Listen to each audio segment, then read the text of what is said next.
To start, pinch the yarn with your thumb and finger. Then wrap it around your first and middle finger, forming an X shape. Hold the yarn with your ring and pinky finger. Insert your hook under the first loop, then over the second. Rotate the head down and pull the second loop under the first.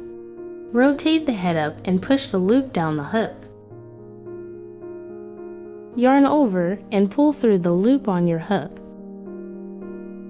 This can be a bit fiddly.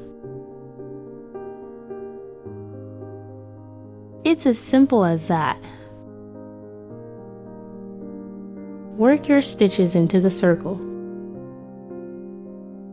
To close, pull the tail tight.